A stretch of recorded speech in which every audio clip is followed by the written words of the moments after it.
Wendell Xavier Reyes Ramos, born August 18, 1978, professionally known as Wendell Ramos, is a Filipino actor. He is best known as one of the original cast members of the GMA network comedy show Bubble Gang. In 2015, Ramos moved to ABS-CBN and stayed until 2018, when he decided to return to GMA network. Ramos has 3 children with 3 different non-showbiz girlfriends. He married his partner Kukoy Guevara on December 9, 2017. He is a cousin of Capamilya singer Eric Santos.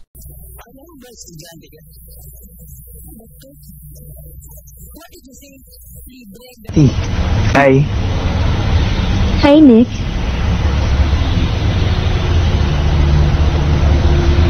Kamusta? Eto, libog.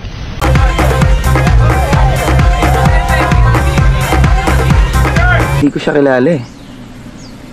Pero palagi ko siya nakikita sa panaginip ko.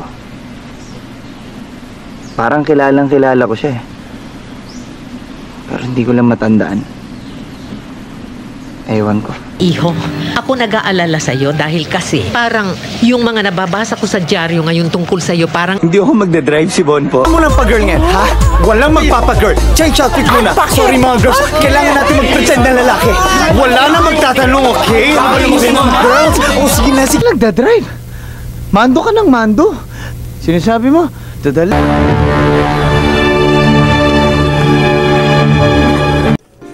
Hindi ko naman talaga dinadala yung anak natin dun sa house ko pagka nandun yung special friend ko. Inaamin ko na nagkamali ako dahil inubos ko yung pera. Pilit daw ng mga tauhan ng Supremo na makahingi. Mayroon na bang nagpabautismo? Hindi na ho nagpatuloy yung mga nakinig. Parang yung sakit ko, hindi ko maipaliwanag eh. Akala ko ano lang, pero...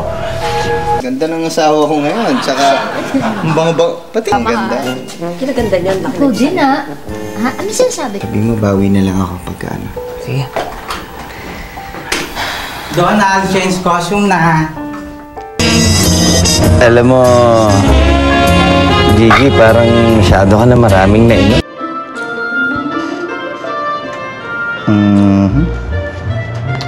Pwede na rin. Umuwi ka ron! Dapat tumutulong ka sa bahay, hindi nakikipag... Dahil kinakailangan kong kilalanin ng pamilya, kung kilalanin maigi kayo. Dahil kahit kailan di naman ako tinanggap ng pamilya mo. Pumbastos-bastosin ka na lang na anak mo, ganun-ganun na lang. Oh, Bethany, no worries. Actually, ako nga yung nahihiya sa'yo dahil sa'yo ko pa hinihinga lahat ng bigat ng... Siguro talaga mahal na kita, Rosel.